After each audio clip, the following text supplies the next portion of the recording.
여러분은 지금 참여미디어연구소 박민 소장이 진행하는 사람과 사람을 듣고 계십니다. 네, 골목길에 대한 관심이 높아졌습니다만 젠트리피케이션 같은 문제도 덩달아 생겨나고 있죠. 이런 문제를 해결할 만한 대안으로 시민 자산화라는 개념이 주목을 받고 있는데, 이 지속가능한 지역사회 기틀을 마련하기 위해서 그야말로 시민이 주인이 되고 또 주체가 돼서 공공성을 띠게 하는 겁니다. 마침 정부도 올해부터 지역자산화 지원사업 시작한다고 하는데 우리 지역도 선정이 됐네요. 이 시민자산화 오래전부터 이분이 강조를 많이 하셨는데 협동조합 이장의 임경수 대표 모시고 자세한 이야기 나눠봅니다. 대표님 어서 오세요. 네, 반갑습니다. 저희 프로그램 고정 출연하시다가 네. 지금 스튜디오 바뀌고 나서 첫 출연이시죠? 네, 처음. 좀 어떠세요? 밝아지고 깔끔해졌습니다. 알겠습니다. 네. 자, 그동안 현장에서 이제 시민자산화 이야기도 많이 하셨고 저희 방송을 통해서도 몇 번 좀 네. 언급을 하셨던 것 같아요. 그래도 시민자산화라는 개념 잘 모르시는 분 계실 것 같습니다. 지금 이제 우리가 토지에 대한 소유 방식은 두 가지거든요. 사유와 공유라고 하는데요. 네. 여기서 말한 사유는 이제 개인이 소유하는 거고요. 그다음에 공유라고 하는 거가 공공이 가지고 있는 것을 의미하는 거죠. 근데 구한말까지만 해도 민유라고 하는 방식이 있었답니다. 민유요? 네네. 네. 그러니까 사유도 아니고 공공이 가진 것도 아니고 누구도 손을 댈 수 없는 일종의 그냥 집단이 가진 네. 토지가 있었다는 거죠. 그게 아마 토지 개혁을 통해 가지고 아마 공공의 토지로 그러니까 일제가 가져간 것 같고요. 그래서 민유라고 하는 방식이 없어졌다고 해요. 이 말씀을 드리는 이유는 그런 용도의 토지가 역사적으로 계속 필요해 왔다. 네. 라고 하는 거죠. 그런데 이제 토지제도가 이제 우리 사유와 그 다음에 공유밖에 법적으로 보장할 수 없으니까 말씀하신 대로 일종의 지역사회가 가지고 있는 토지 또는 공동체가 가지고 있는 토지, 시민들이 공공성을 가지고 있을 토지가 네. 없게 된 거죠. 그래서 최근 들어서 뭐 도시재생 사업을 하면서 특히 그런 소유의 토지가 필요하다. 그리고 그게 굉장히 중요하다. 뭐 이런 네. 얘기들을 하고 있는 겁니다. 지금 이 민유라는 이야기를 좀 해주셨는데, 그러니까 공유하고 약간 좀 다른 개념. 그쵸. 국가가 소유하고 있거나, 네, 뭐 지방자치단체가 이렇게 소유하고 있는 경우가 이제 우리는 보통 공유 그렇습니다. 토지 이렇게 이야기를 중앙정부나 하는데. 지방정부가 네. 행정이 소유한 거죠, 사실은요. 근데 민유라는 개념 그거하고는 완전히 좀 완전히 다르다 다른. 이런 말씀이시네요. 그러니까 예를 들면 우리가 공유할 때 공짜는 공공기관 할 때 공짜이고요. 네. 민유를 이제 다른 말로 시민들이 공유한다고 했을 때는 함께 공짜를 써야 되는 거거든요. 이제 공짜가 조금 다른 거죠. 네. 그러니까 이제 공유가 그것이 구별 안 되니까 아마 옛날에 민유라고 하는 말을 썼던 것 같습니다. 어떻게 보면 그 민유라는 개념이 우리가 지금 이야기하고 싶어하는 본질적인 공유라는 개념인 것 같네요. 그렇습니다. 네. 맞습니다. 그러니까 이 소유의 개념보다는 공공의 이용이라고 하는 개념으로 접근하는. 그렇습니다. 네. 네. 사실 근데 이제 공유라고 하는 국가가 소유하고 있어도 이 시민들을 위해서 쓰일 수 있다면 그만이지 않을까라는 생각이 드는데 그래도 이 이제 민유라는 개념에 공유가 필요한 이유, 시민 자산화가 필요한 이유가 있을 것 같아요. 사실은 이제 시민의 권력을 위임받은 게 정부이고 공공인데요. 그 공공이 이제 시민의 뜻과 꼭 일치하지 않는다라는 거가 이제 우리 현대사회의 경험인 거죠. 그러다 보니 공공이 가진 토지를 시민들의 수요와 필요에 의해서 쓰여져야 되는데 그렇지 않는 경우들도 많이 있고요. 또는 이제 뭐 특히 지방 정부 같은 경우엔 정치인이 바뀌는 데 따라서 용도가 갑자기 변하거나 네. 운영 주체가 변하거나 뭐 이런 일들도 많이 생겨서 시민이 주도적으로 이걸 활용하지 못하는 그런 사례들이 많이 나타났고요. 또 일부는 개인의 토지를 임대해서 공공 용도로 사용하는 경우들도 있거든요. 네. 이제 그런 경우가 대표적으로 우리 도시재생 사업 같은 데서 일어나는데 그 공간을 활용해 가지고 그 지역을 활성화시키면 자연스럽게 땅값이 올라가게 되고 그 올라간 땅값의 이득은 그냥 개인의 이득이 되어버리는 이런 상황들이 계속 발생해서 뭔가 소유 또는 관리에 대한 다른 방식이 필요하다라고 하는 걸로 시민자산화, 지역자산화, 공동체자산화 이런 용어를 쓰고 있습니다. 네. 원래는 정부나 이제 이 공공기관들이 시민의 권력을 위임받아서 시민의 이익을 위해서 활동을 하도록 되어 있습니다만 어느 순간인가 시민과 이 정부가 분리되는 일이 벌어지는 것 같아요. 괴리가 조금 많이 네. 생겼던 거죠. 네. 그러다 보니까 이 거버넌스 활동이라고 해서 네. 좀 시민과 이제 정부가 함께 뭐 네. 공동의 협력 사업을 추진을 하는 경우가 많은데 네. 그때도 좀 그런 갈등들이 생기는 것 같아요. 이게 제도적인 정비가 이루어져 있지 않습니다. 예를 들어서 어떤 거버넌스가 잘 구축이 돼서 어떤 행정이 가지고 있는 공간을 시민이 주도적으로 이렇게 쓰자라고 한번 결정을 하지만 그 결정 이후에 제도적으로 시민이 쓸 수 있게 하는 방식은 임대 방식이거나 위탁 방식입니다. 그 방식에서는 여전히 행정이 갑이고 그것을 이용하는 시민은 을일 수밖에 없는 네. 상황이거든요. 그래서 아마 서울시 같은 경우에는 그런 문제점을 보완하기 위해서 파트너십을 가지고 할 수 있는 위탁제도 뭐 이걸 고민하고 있는 것 같아요. 근데 이게 국가 차원에서는 지금 뭐 정비가 안 돼 있기 때문에 공공이 그러니까 정부가 행정이 소유한 토지를 우리 시민들이 이용하는 데는 여전히 제약이 있다. 눈에 보이는 제약도 있고 눈에 보이지 않는 제약이 있다. 이렇게 볼 수 있는 거죠. 네. 자, 그렇다면 시민 자산화라고 하는 것을 좀 그 대상이 뭔지 이런 것도 좀 궁금하거든요. 네, 네. 일단은 토지와 건물, 그러니까 이제 공간을 건물. 의미합니다. 뭐 물론 확장한다면 뭐 금융자산이라든지 이런 것마저도 우리가 이제 그렇게 얘기할 수 있겠지만 기존에 지금 뭐 대체적인 시민자산화의 논의는 토지와 공간을 의미하는데요. 그런 이유 중에 하나는 사실은 이제 자본주의 시장 체계의 가장 큰 문제가 자본가가 노동을 소유할 수 있는 거잖아요. 네. 사실 그것을 해결할 수 있는 게 협동조합 방식이죠. 노동을 같이 공유해서 무언가 이제 사업을 하는 방식이니까요. 그리고 또 하나의 방식이 이제 토지를 자본가가 소유하는 네. 방식인데 그것을 대안으로 할 수 있는 것, 그것을 막을 수 있는 방식이 이제 시민 자산화라고 네. 보는 거죠.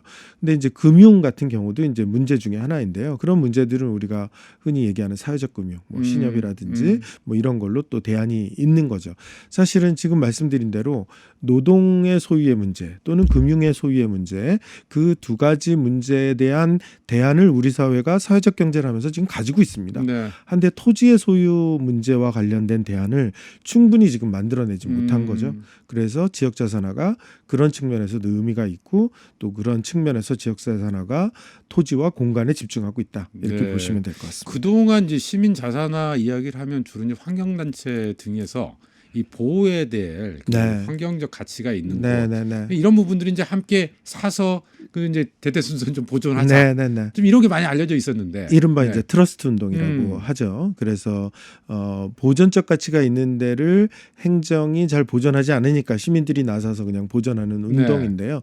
그거를 포함하고 있습니다. 그걸 시민자산화. 포함해서. 네. 그렇지만 꼭 보전이라고 하는 용도뿐만 아니라 시민들이 이용하거나 거기서 일자리가 창출되거나 공익적 목적을 달성하게 되는 경우 그런 경우 다 시민 자산화로 토지와 공간을 다수가 소유하게 네. 하자. 뭐 이런 개념이라고 보시면 될 것 같습니다. 그러면은 그 시민 자산화 운동에 참여하는 주체랄까요? 네네네. 그러니까 이건 뭐 원하는 개인 뭐 아니면 협동조합 단체 뭐 어디까지 다양한 방식이 있을 네. 수 있을 것 같은데요. 사실은 뭐 등기부 등본상의 소유권을 누가 가지고 있느냐는 그다지 중요하지 않습니다. 결국 이 토지를 처분하거나 관리하는 주체가 누구이냐.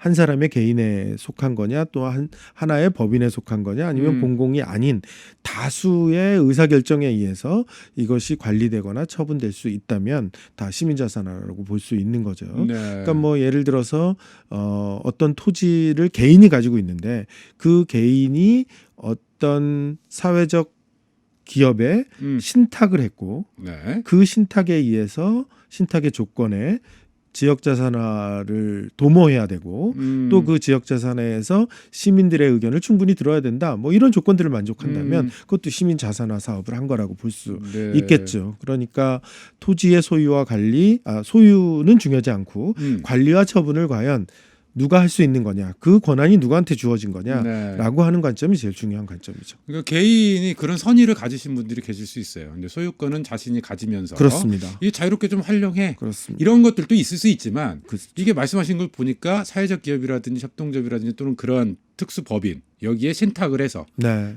구조적으로 그렇습니다. 제도적으로 사용할 수 있게 네. 만든다면 안정적으로 네. 장기적으로 할 수 있게 만드는 그건 이제 거죠. 시민 자산에 해당되는 거예요. 네, 맞습니다. 당연히 그걸 위해서 만들어진 협동조합이나 이런 단체 이런 것들에서 운영하는 것은 뭐 더더욱 당연하고. 네, 맞습니다. 네, 알겠습니다.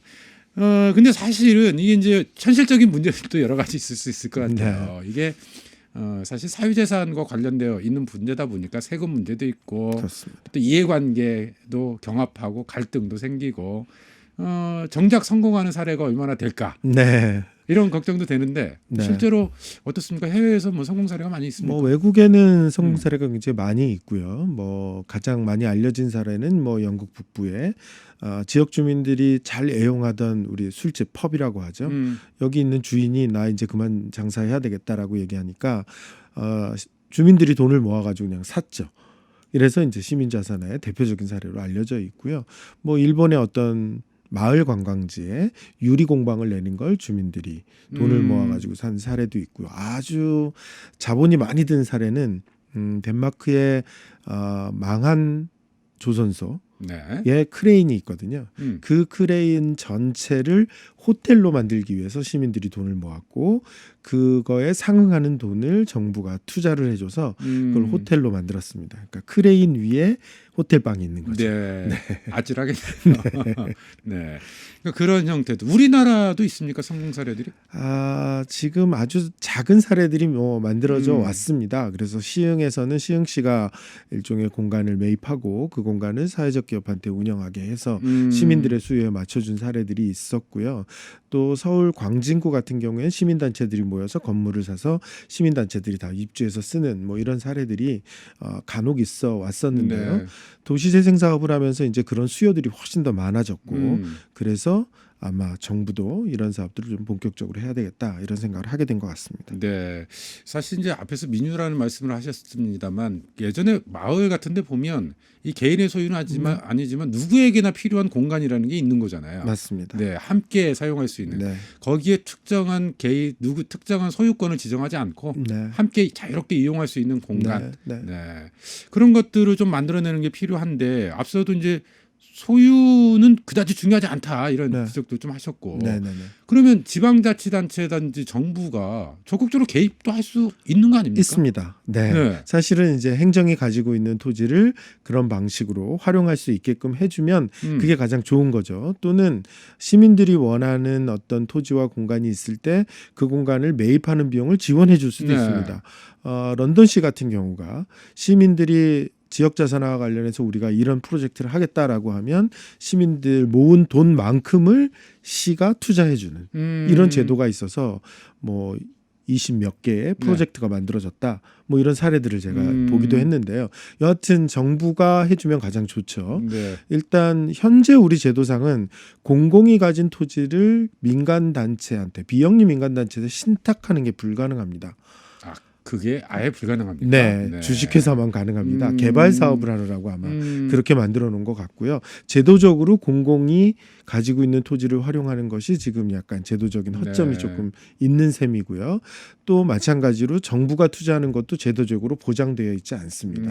정부가 민간한테 투자 지원을 네. 현금으로 해주는 일은 지금 하지 못하도록 되어 있거든요. 네. 그렇기 때문에 공공의 토지를 활용하는 건 여러 가지 제약이 있다.